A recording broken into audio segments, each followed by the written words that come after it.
Good evening. I'm Vinayak. Rengan. I'm a first year pediatric surgery resident at Jekyll Hospital, SMS Medical College. Thank you for giving me an opportunity to talk on COVID and pediatric surgeons. COVID is a very relevant topic right now, both from a very practical point of view and also from a very examination point of view, as we are still in the midst of a pandemic. We just recovered from the first wave, and seemingly the second wave also crashed upon us, and the impact was quite severe. India bore the brunt of the deaths, with more than half the deaths in the second wave being reported in this part of this world. So the subcontinent was the area which was maximum affected by the COVID second wave. And on a whole, I feel that surgeons overall are pretty much uninformed about the COVID, especially if you are really not involved with the direct management of the patients. So there's a huge responsibility for us to learn more about this dreadful disease, and also about how to manage patients, and to read up on the salient surgical points of COVID. So just a brief introduction. This is the timeline of the pandemic. So it was late in December 2019. It's almost 1.5 years since the first patient was started. There was a bit of confusion about whether this is really a disease which should be reported. So it took almost a whole 20 days before China alerts WHO about several unknown cases of pneumonia. And a Chinese ophthalmologist in Wuhan was the guy who alerted the global public about this, and he had to face the brunt of it. About that, we can discuss in detail later. So the possible source was the Wuhan whole food sea market, which was shut down. And despite the fact that whole food markets, where animals are actually alive and buying them, are legally banned even in China, they continue to be rampant because of certain dietary habits. So the new virus was identified in January 7th, and it was pretty much similar to the other old SARS virus and the MERS virus. So it was on January 11th that the first death was recorded, and on January 13th, the first case outside China was reported. So this is the early timeline, and now we know what kind of an impact we had. It was in April, May when India faced the first wave. It was almost September when we had the maximum number of cases, and it started decreasing after October, November, and then we got the second wave in April of this year. So we have come a whole cycle. It really remains to see if we have learned from our mistakes and from the past. So this is the origin. The origin is supposed to be the bat, and if you look at the history, there's always been an intermediate host. So in the MERS, which was the Middle East respiratory virus, it was the camel, and in the SARS, it was the civet cat, and here it was a pangolin. Pangolin is a very strange animal, about which I will show you photos later on. And pangolin is a delicacy in many parts of the world, where it is considered to have certain medicinal properties. So availability of pangolins in the live food market was supposed to be a reason for this thing. So essentially, what we learn from this is that there's a huge competition between man and wild. As man grows, as infrastructure grows, as development happens, we are encroaching upon wild animals' territory, and this contact is leading to a whole new lot of viruses. And with the advent of globalization, man is able to travel from one place to another, and the impact of this has been huge. So basically, this is just a terminology and a timeline. The Middle East Respiratory Syndrome, MERS virus, was in 2012, SARS was in 2003, and COVID was in 2019. The impact of SARS in Korea, Japan, Taiwan has been huge. The entire public is used to wearing masks. Even children as young as 3 or 4 years old have been taught to wear masks since 2003. So that's the kind of culture which prevented the huge pandemic. In fact, Japan, despite the Olympics right now about to start, has not vaccinated a majority of its population. But still, they haven't seen the kind of deaths which India or other countries have seen because of the habit of wearing masks regularly. The Middle East Respiratory Syndrome was a dreadful disease. It did not have such a huge spread as like SARS or COVID, but the impact was huge in terms of in the mortality rate. The mortality rates are almost 40%. But the fact is that when there is a high mortality rate, viruses also tend to die, because when patients are debilitated so badly, they are unable to be asymptomatic carriers, so they tend to die off soon. So it's like a nature's way of natural selection, where a virus which is so deadly cannot propagate itself very much. So from a very biochemical point of view, from an exam point of view, so the COVID-19 virus belongs to the order of nidovirales, family Coronaviridae, subfamily Orthocoronavirinae, and genus Beta coronavirus. So what we call as the coronavirus is the genus. So it is a single-stranded RNA virus, ssRNA, It is non-segmented and it's a positive sense. I'm not going to get into the details of what is positive sense and negative sense, but it is one of the longest ever viruses in the coronavirus family. It's about 30 kilo base pairs in length, and it has a diameter of 60 to 140 nanometer, and it is enveloped with club-shaped spikes of projection. The classical club shape, which gives it that coronavirus, the sun-like appearance, is the spike glycoprotein, and this spike glycoprotein is responsible for the pathogenesis because it attaches itself to the angiotensin converting enzyme 2 receptors in the human lungs. So among the structural proteins, the most important one is the presence of corona spike protein, which attaches itself to the ACE2 receptor, and this is extremely critical for the binding of host cell receptor to facilitate entry into the host. So more about this ACE2 receptor. ACE2 receptors presence and absence in children is the one which leads to a different presentation in children overall. Children do have less ACE2 receptors, and that is supposed to make children safer to SARS, to COVID. So there's a huge paragraph given about how the SARS-CoV-2 virus enters the epithelial cells via the ACE2 receptors and integrates it into the cytoplasm by releasing its RNA. I mean, it's beyond the scope of a surgery resident or a surgeon to understand all these things, but basically it activates both humoral and cellular immunity. And the main thing what we need to realize is that it infects type 2 pneumocytes, leading to severe apoptosis of these pneumocytes and loss of surfactant. And it also causes severe alveolar damage. And there's an influx of macrophages and neutrophils that induce a cytokine storm. This cytokine storm is the reason why we check for IL-6 levels, because it is supposed to be the one which causes this huge amount of mortality. So a lot more about pathogenesis. I'll be sharing the PPT on the group, so we can go through it in detail. But the funda here is that it acts on both CD4 and CD8 cells. So it activates both humoral and cellular immunity. It invites the antigen-presenting cells, the APCs, macrophages, dendritic cells, and the epithelial cells to present the antigen. And it causes a lot of damage to the type 2 pneumocytes, loss of surfactant. So this is simplifying the pathogenesis. So from a very surgical point of view, we are going to be seeing patients. We are going to be operating on patients. So CT is the mainstay of diagnosis. But CT is to be indicated only in those with progressive respiratory involvement. So we're going to see two systems of reporting. One is the CORADS, which is a qualitative system, and the semi-quantitative system, which is the CT severity index. So CORADS 1 to 6. CORADS 1 is no suspicion of COVID. There's absolutely no evidence of COVID. CORADS 6 is basically similar to CORAD positive. So if RT-PCR is negative and you have very high suspicion, it is CORAD 5. If it's RT-PCR positive and its suspicion is very high, it's CORAD 6. So that is the only difference between CORADS 5 and 6. So CORADS 5 is typical COVID-19. So there are a lot of typical findings and a lot of atypical findings. But the most important typical finding which I want you to understand is the vascular thickening, multifocal ground glass opacities, especially in peripheral and basal distribution. And we're going to have a look at all these things right away. So if you can see, this is the CORADS 1. There is absolutely no suspicion. I'm zooming in the slide. Yeah. So you can see that there is no ground glass opacity. It's all normal. All the bronchovascular markings are very clear. So this is a patient who complains of 5 days. RT-PCR would most likely be negative. So here, there is a suspicion of COVID. So this is a typical CT finding in CORADS 2. So here you can see the classical tree in bud appearance. So here what you can see is the tree in bud appearance, where you can see the yellow arrows. So this is a classical tree in bud appearance, and there are no ground glass opacities. So till now, we haven't seen what is the clear ground glass opacities. But here we can also see something. We can see the bronchial wall thickening. So this is also something which we can clearly see. So this is CORADS 2, but RT-PCR could be negative, could be positive. So CORADS 3, it's unsure or indeterminate. So let's go to image 1. Image 1, unifocal GCO, ground glass opacities. Can you see this ground glass opacity? It's like fine grounded glass, and it's over there. This area below it and above it is normal. But here, the area which I'm zooming, you can see clearly that there is a ground glass appearance. So this is a unifocal ground glass appearance. So if it expands among more areas, it is multifocal.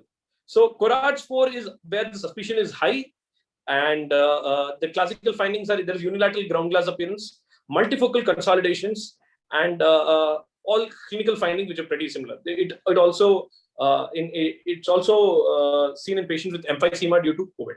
So here we can see the multiple ground glass appearance and the severe emphysematous changes in Corad's 4. Corad's 5, very classical, multifocal bilateral ground glass opacities, vascular thickening, and subpleural bands. So I'm going to show you all these three things. These three things are very classical and should help you diagnose a CT without even the help of a radiologist. So this is the ground glass appearance. This yellow circle is the vascular thickening, and this yellow arrow is the subpleural bands. So these three things are something which we should be remembering. If we see all the three in the same patient, we don't even need to be in doubt. This is most probably COVID. So one more thing which we need to understand is that even in a patient with severe COVID, RT-PCR positive, the first few days there may not be anything. There might be ground glass opacities, partial crazy paving, and a low number of involved lobes. But as we grow progressively, we reach the peak at around 10 to 13 days where there is consolidation. And after 14 days, there is gradual absorption and resolution. So this is the semi-quantitative CT severity index, which we say mild, moderate, severe, or COVID. So it depends. So there are 5 lobes in the lung, totally, right and left together, there are 5 lobes. So in these 5 lobes put together, if so we give a score for every lobe. So if the percentage of lobar involvement is 5% or less, it is 1. 5 to 25% is 2. So progressively, I mean, greater than 75% is 5. And so we calculate the score for every lobe and add it together. For example, if the CT severity score is 5 in all the 5 lobes, it is 25. And if it is 1 in all the 5 lobes, it is 5. So 7 or less is mild, 8 to 17 is moderate, and greater than 18 is more. Certain scoring indices say up to 9 is mild, 10 to 17 is moderate, and 18 or more is severe. But this is the most accepted one, 7 or less is mild. So we'll be coming to the specific surgical concerns. So wear a 3-ply mask when entering a room with suspected COVID or confirmed COVID. CDC says that you don't need you don't need to wear a N95 or a European FFP2 mask when you are entering into a normal ward or a room with a suspected or a confirmed COVID patients. When do you need a particulate respirator like an N95? You need it only when you're doing aerosol generating procedures like intubation, tracheostomy, CPR, ventilation, bronchoscopy. For that matter, surgery is also supposed to be aerosol generating, but because the anesthetist is intubating, but the process of surgery itself is not intubating unless you are doing using a lot of cautery and generating a lot of aerosols.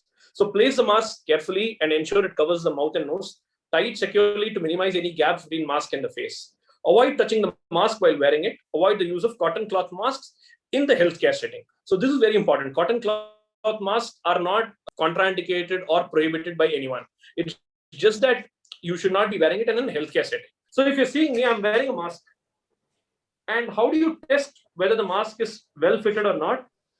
You just make sure you're pressing on the edges and make sure that you blow this thing. If you're blowing and you can see the mask inflate, that means that the mask is well fitted. If you feel that there is you're unable to blow or it doesn't expand, that means that it's not well fitted.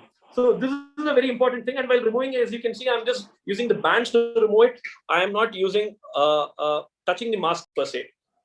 Avoid touching the mask while wearing it and avoid the use of cotton cloth mask. So masking, more about masking, remove the mask using the appropriate technique. Do not touch the front of the mask, but untie it from behind. Discard single-use masks, 3-ply masks, you should be disposing them. Replace masks as soon as they become damp with a new clean dry mask. And after the removal of a mask, or whenever you feel that you've touched the mask, use an alcohol-based hand rub or soap. Soap and water, especially if the hands are visibly dirty. Do not use single-use masks. And avoid the contact of gloved hands with the face. Very important.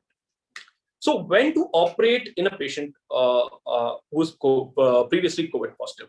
So there was this UK-based study, which was pretty comprehensive because it covered, it's not just Western data, it's data from India, Pakistan, Bangladesh, China, and all of the world. We're talking about data about 140,000 patients, surgical patients who have recovered from COVID from 100 to 116 countries. So this was the COVID Surge Global Search Collaborative. So it says that ideal you will have to wait. If you don't know about how severe the infection was, you should be waiting for at least 7 weeks if you are taking a patient who was previously COVID positive. The risk of 30-day mortality is pre-COVID if you wait for 7 weeks. So there is solid data from when to operate in previously COVID positive patients. So ideal time is to wait for 7 weeks, and the risk of 30-day mortality is pre-COVID when you wait for 7 weeks. And this is not just Western data. This is data from India, Pakistan, Bangladesh, Sri Lanka, China, and from 116 countries where 140,000 patients were operated.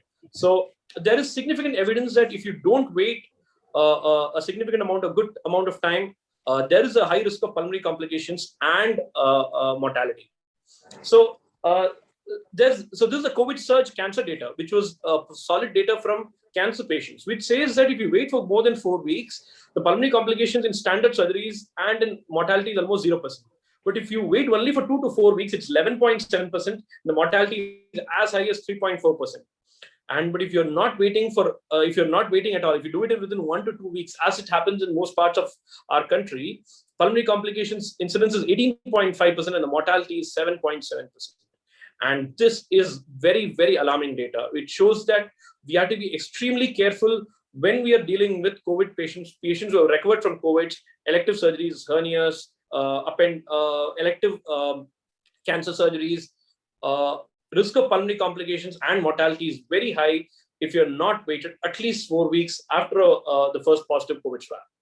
So you can have a look at this shocking data. It says that the 30-day mortality in patients who are just operated, who are just recovered from COVID or have been diagnosed with COVID after doing the surgery, they say that the 30-day mortality is 24% and the post-op pulmonary complication is 51%.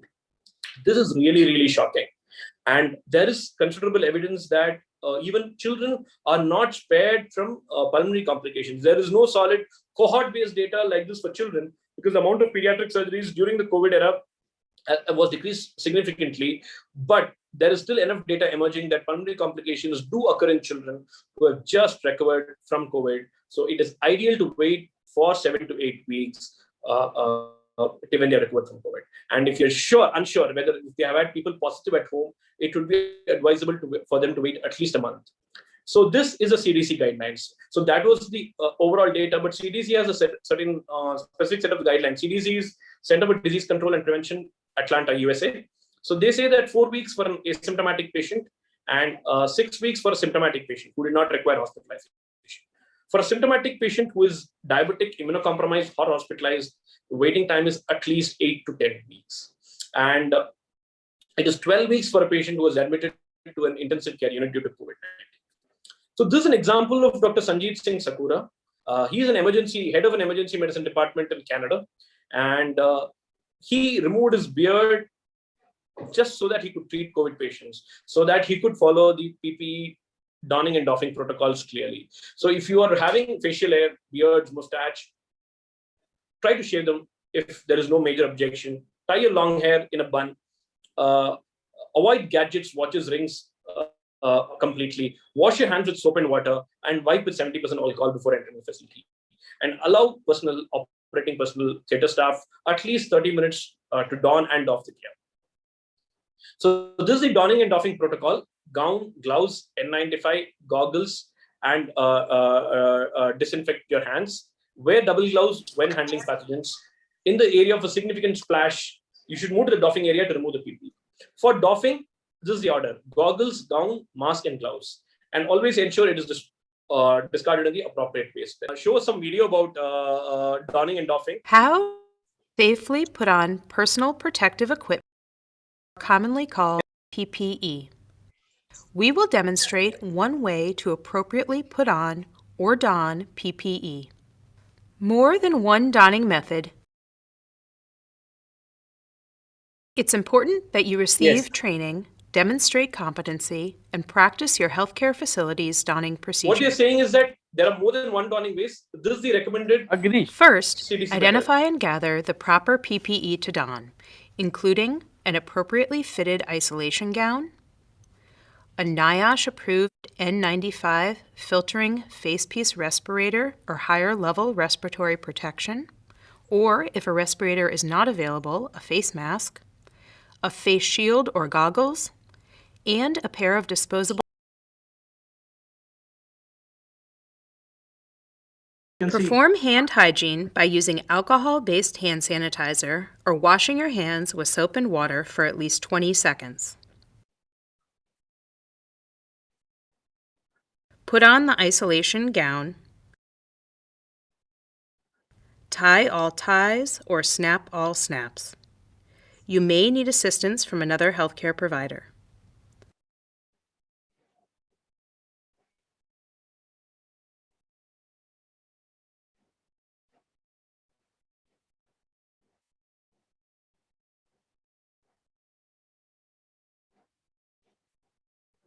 Put on the N95 respirator. When using a respirator with a nose piece, fit it to your nose using both hands. Do not bend or tent the respirator.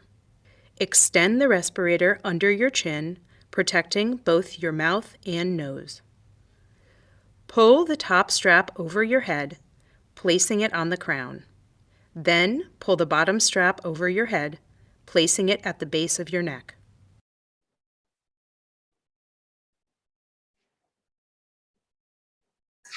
Lastly, perform a user seal check. Do this by using your hands to cover the surface of the respirator and gently exhale, checking that the facepiece bulges slightly. Then, while keeping your hands over the respirator, take in a quick, deep breath, checking the readjust the fit of your respirator, and perform another user seal check. Do this each time you put the respirator on. If a respirator is not available, put on a face mask. Extend the face mask under your chin, protecting both your mouth and nose. If the mask has loops, hook them around your ears. If it has ties, secure them at the base of your neck and crown of your head. Next, put on a face shield or goggles.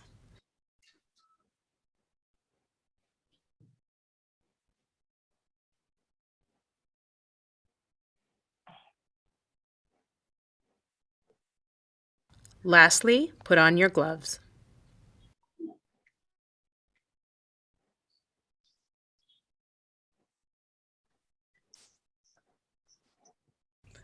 Pull the gloves down so that they cover the wrist of the gown.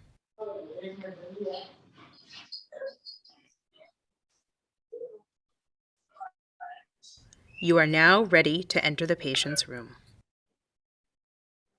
This was basically how the entire donning occurs. Posting the doffing video on the group so that we can all see it at a later stage. So how to dispose of PPE? So collect all the PPE such as goggles, face shields, splash-proof apron, hazmat suit, nitrile gloves into the red bag. Masks, head cover, cap, disposable gown, semi-plastic overall can be put in the yellow bag. So treat every viral transport media, plastic vials, vacuum everything should be disposed in red bags. And every surgery, every specimen that you do in a suspected COVID patient should be marked as suspected COVID so that the pathologist can treat it properly. So rules for elective surgeries: test asymptomatic patients before elective surgery with the knowledge of sensitivity and availability of PCR at your institute. Do not use chest CT as a screening method. We are not doing this in pediatric surgery, but a lot of adult surgeons tend to order CT chest for all patients, irrespective of COVID status. Do not rely on antibody tests for screening and implementation of control measures. Reduce the number of OR staff entering and exiting the operating room. Make sure that healthcare workers have appropriate and optimum PPE during surgeries. So whenever possible, non-operative management. Take a thorough history and examination. Both the SAGES and the European Association of Surgeons say that RT-PCR is a must before every surgery. Also remember that false negatives exist. A chest X-ray should be done in all patients. A CT chest in emergency before RT-PCR comes. So what they say is that you can use a CT chest if RT-PCR is delayed and if you suspect COVID. So they also talk about the necessity of negative pressure OTs and training of all healthcare workers in COVID-19 precautions. So what is a negative pressure OT? A negative pressure OT is a very, very important and an interesting concept. So usually the older recommendations said that there should be a positive pressure OT. When you mean a positive pressure OT, that means they didn't want any contamination inside the OT. So what is, when there's a positive pressure inside the OT, all the air from the OT goes to the corridor. So there is no pathogen inside the OT when the surgery is going on. But now they realize that the surgery could be generating aerosols because we are doing intubation, we are doing cauteries, we are having laparoscopy. So there is a risk of aerosol generation in surgery. So what they said was you should use a negative pressure OT. So through a duct system, there is a negative pressure in the OR. So, the air flows in from the corridor to the OT, and that air is forced out through the ducting system. So that means that no air from the OT escapes into the corridor. So laparoscopic surgery and COVID, I found this paper very interesting because of the recommendations. So these recommendations can be applied even for open surgery. So they say that in the settings of an OR theater, there should be one team outside and one team inside. So the inside team should have surgeons, anesthetists, healthcare workers, and outside team should have an anesthetic nurse, scrub nurse, and a few healthcare workers. So what is the order in which you should enter the theater? Scrub nurse and healthcare workers enter first to get the OT ready. The anesthetist and the anesthetic nurse enter so that they can intubate and get the patient for anesthesia. The patient enters after the anesthetic team and so that he can be intubated. And surgical team, once inside the operating theater, requires second sterile glove and a second pair of gloves. So basically, the surgeon enters the last, the surgical team enters the last. So there's a lot of things which are repeated, which you said before, but the real funda is that limit the presence of staff during intubation and induction of anesthesia. Anesthetic should oxygenate patients with 100% O2, followed by rapid sequence induction and intubation to avoid too much of manual ventilation and decrease aerosolization.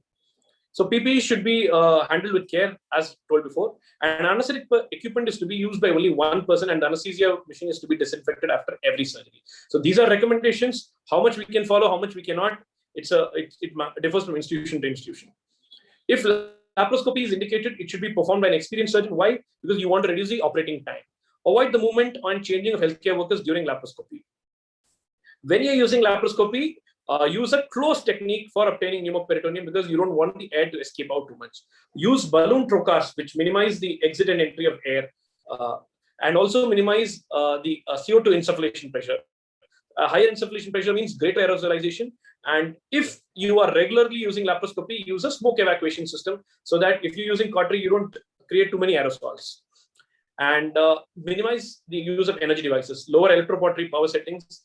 Avoid using harmonic because it generates a lot of aerosols, and avoid charring. A lot of surgeons have this habit of charring the tissues. So that is something which they say you can avoid in surgery because of the aerosols which are generated and the smoke which is generated. We have to understand that the smoke which we generate from electrocautery is almost equivalent to cigarette smoke. It can definitely cause not just COVID, but also cancer to the operating surgeon.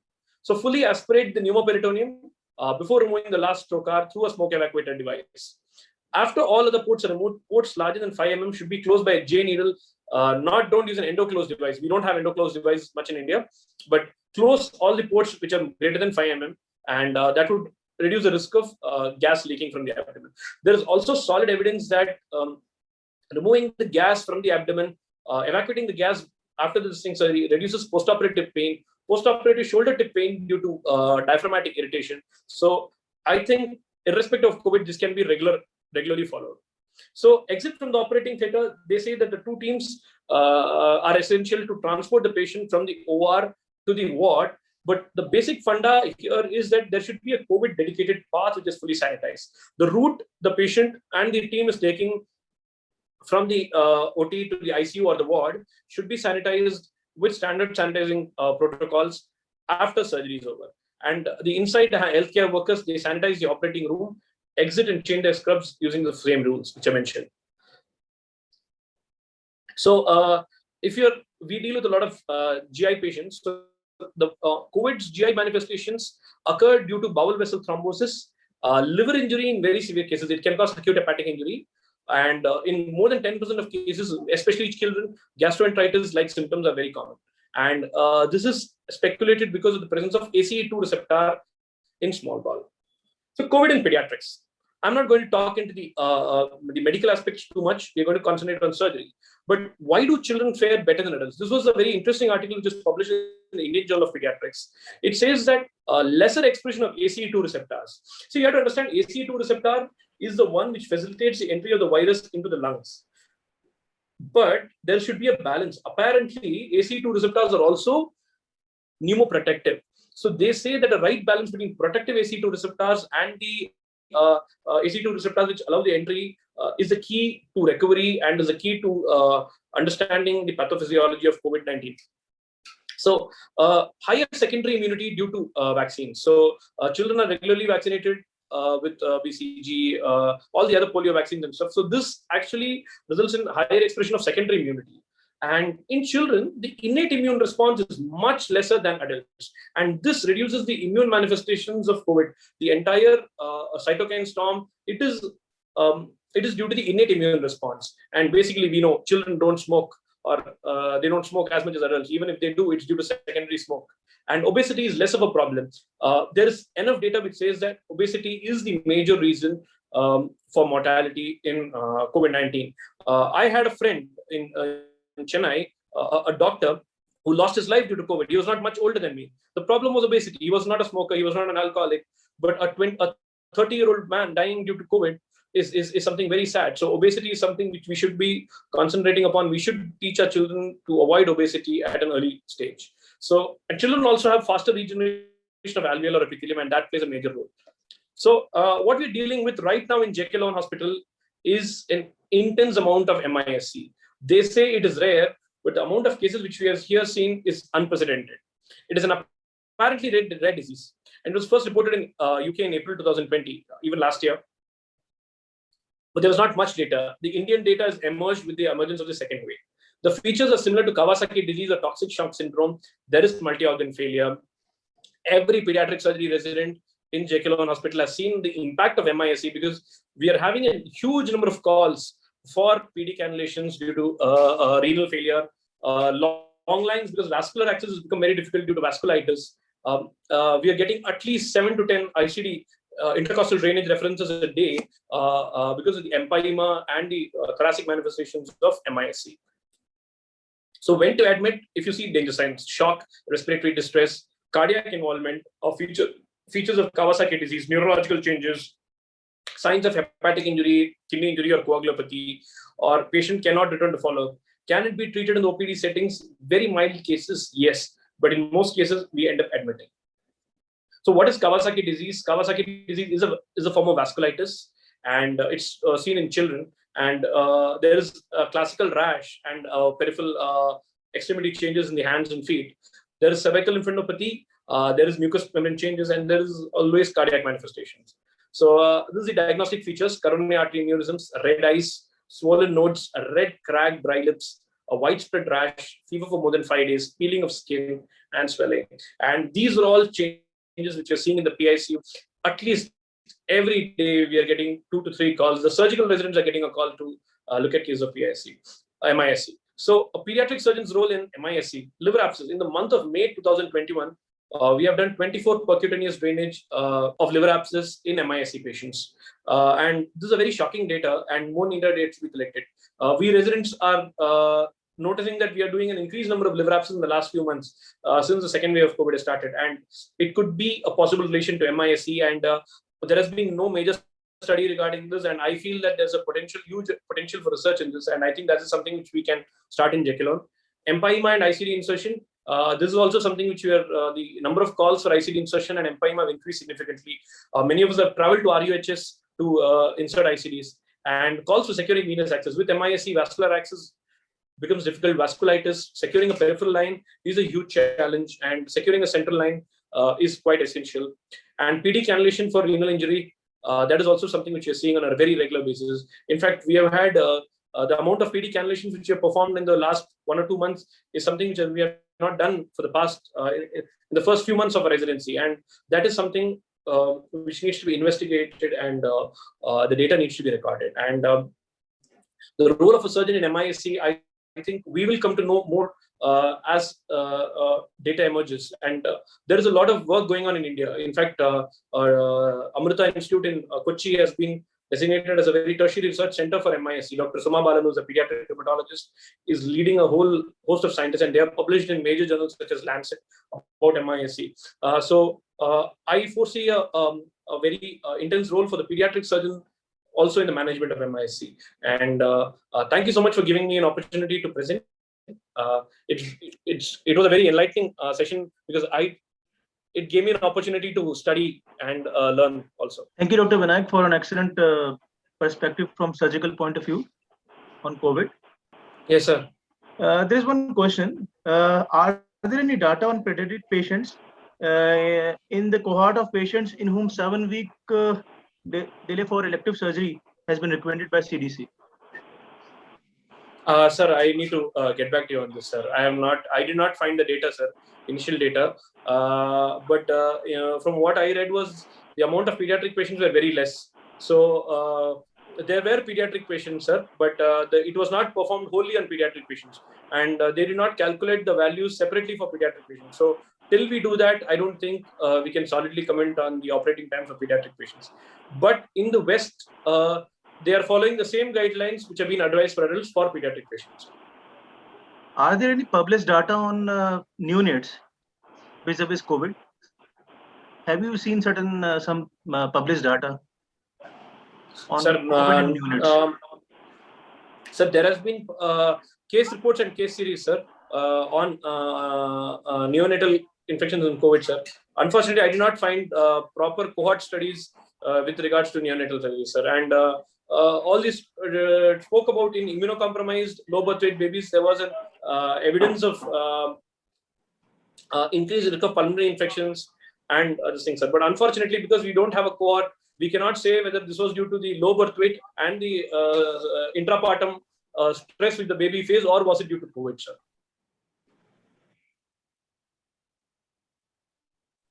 So what was your experience with COVID positive patients in Jekyll Hospital vis-a-vis the neonatal COVID cases?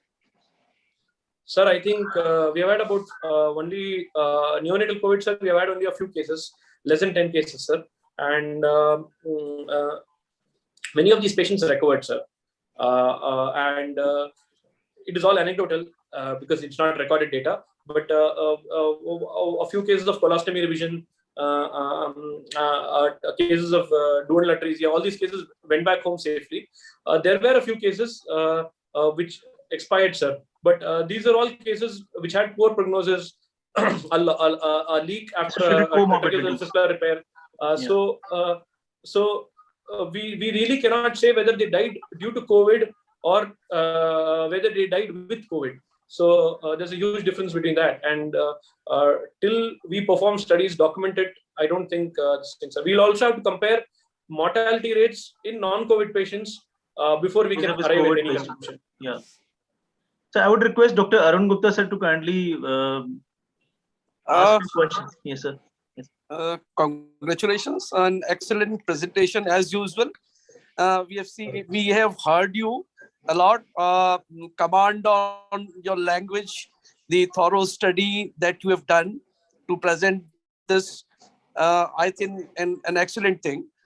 One thing that I would like to know is whether what we are following for elective surgeries, 1 COVID test or 2 COVID negative reports, RT-PCR reports, at what interval, what is ideal? Is there any guidelines regarding this? Sir, regarding 2 RT-PCR, sir, there is no evidence, sir. For elective surgeries, nowhere in the world they are following 2 RT-PCRs for elective surgery, sir. At least no this thing. It is being followed anecdotally, but no national guidelines or SAGES or CDC guidelines say you need 2 RT-PCR. A single RT-PCR is enough for elective surgery, is what they say, sir. A negative. So what we are doing right now means we are operating like we are doing elective surgeries after 1 RT-PCR negative. I think that is good enough. Good enough, sir. So you think that it should be continued, right? Yes, sir. Yes, sir. Because earlier there were 2 RT-PCRs required, 2 negative RT-PCRs were required for elective surgeries. Sir, also there is evidence, sir. The second RT-PCR is only done when you clinically suspect COVID, sir. Till we clinically suspect COVID, a single RT-PCR negative is considered negative, sir. And we can go ahead with elective surgery, sir. And our experience has been good regarding this. Yes, sir. An excellent presentation. Thank you so much, Once sir. again, congratulations to you. And Thank you, I sir. think we should continue doing such Zoom meetings so that we get accustomed to Zoom meetings. And I think by rotation, people should start doing it. In Yes. COVID periods, I think this is safer also. And I think a good idea. And I must congratulate Rahul for all this, the initiative that he has taken. Thank you so much. Yes. I Dr. think Vinayak, Vinita it is- was a very wonderful presentation and very Thank you, madam. informative. And as Dr. Arun Gupta said, we all congratulate you and Dr. Rahul for the Zoom meeting. And once again, very much congratulate for everything. Thank you. Thank you so much, ma'am. Thank you. Dr. Vinayak, there is one question. Yes, sir. Just you have mentioned that the children fare far better than adults because they have lesser expression of ACE2 receptors. And you have also mentioned that there is a higher secondary immunity due to vaccines and poor innate immunity because innate response to COVID virus. Are these two statements opposing each other? Are they contradict each other? Because one statement was that one line was that there is higher secondary immunity because of the vaccines, so the response should be high. And the other reasons given were that there is a poor innate response too. Sir, secondary immunity is different from innate immunity or primary immunity, sir. Primary immunity is the body's innate immune response, which is independent of vaccines. Okay. And secondary immunity is a vaccine-induced response, sir. So there is a lot of theorization that the secondary immunity with one vaccination improves the immune response due to other vaccines as well, other infections as well, sir. So that is the secondary immune response. The innate immune response is the primary immune response, which is responsible. Sir, for example, if you're having an infection and we get the fever itself is an immune response. It's an inflammatory response. That is a part of the primary immunity. But an antibody protection is a part of secondary immunity, sir. So without getting into too much basics of how the B cells form this thing, sir, what they theorize is that adults' primary immunity is better. Children's secondary immunity due to widespread immunization is better. So they say that primary immune response could lead to deleterious effects of COVID, and the secondary immune response protects you from COVID. There is always a bit of contraindication with regards to ACE2 receptors, sir. ACE2 receptors for so long were thought to be pneumoprotective with pneumocytes. They do protect the pneumocytes. So, but ACE2 receptors also cause the entry of the virus into the pneumocyte, the type 2 pneumocyte, into the lung, into the alveolar epithelium. So there is the need for balance of ACE2 receptors. What they say is that very low number of ACE2 receptors can also be bad because the amount of protection is less, but a very high expression of ACE2 receptors could also lead to increased entry of infections, sir. But overall, it is theorized that the role of ACE2 receptors in facilitating entry is more relevant than the pneumoprotective aspects, sir. So children have less ACE2 receptors, so the amount of entry into the alveolar epithelium is lesser. But children have more expression in gut, sir. So early expression of higher expression of ACE2 receptors in the small bowel could lead to higher manifestation of diarrhea in children. Very well explained, Dr. Vinayak. Thank you. Regarding laparoscopic and pediatric surgery, you mentioned that there are certain guidelines which we should follow during port closure and before introducing first trocar, and also regarding the Trendelenburg position, minimizing the Trendelenburg during laparoscopy. So can you just enumerate again for all the residents so that everybody knows? For the insertion of first port and the port closure. Sir, basically the fundamental idea here is to prevent the escape of gases, to reduce the aerosolization. So they advise to make sure that use a closed technique, sir. When everyone has their own way of doing the first port, sir. A lot of people use a virus, which is essentially the closed port entry. Where I was trained, sir, in laparoscopy, we used to use the open port entry, sir. It used to feel safer. But there is always a higher escape of air and aerosolization and the mixing of CO2 with the bowel, the intra-abdominal contents when you're using an open port. So they advise that a venous entry, which is a closed entry, is better because it allows for less escape of air. And regarding removal, sir, when you're ending the surgery, they say that make sure you allow the gas to escape through certain units, sir, units, or through certain filters, sir, before you remove the last port. So you are having the camera in, you have the ports, make sure all the gas is evacuated before you pull out the last port, so that you know that there is no air, so that it is completely deflated, sir.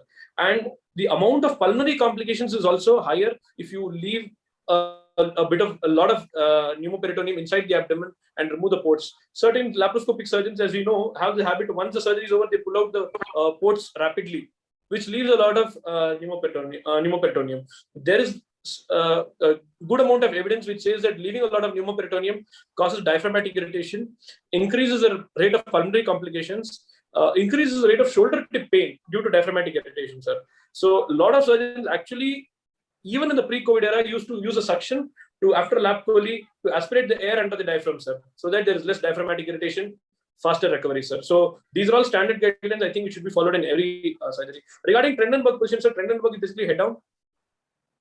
The risk of pulmonary mortality is higher with increased lung compression of the lungs. So they are asking us to reduce the Trendelenburg position, sir. This is in interest of the patient. This does not play a major role in smoke evacuation or anything, sir. Very well explained, Dr. Vinayak. Very well explained. Thank you, sir. Dr. Vinayak, very well done. Thank you, sir. Thank you so much. Thank you so much. Any last words? Last comments? Sir, I think it was I think the first time you're doing this in the department, sir. I think it's a good experience and a very important topic to start with, sir. Thank you so much, sir, for the opportunity, sir. I thank all the professors for attending the session because it's a great honor to present in front of them. Sir. Thank you, sir. Artist, congratulations, Dr. Vinayak. Thank you, sir.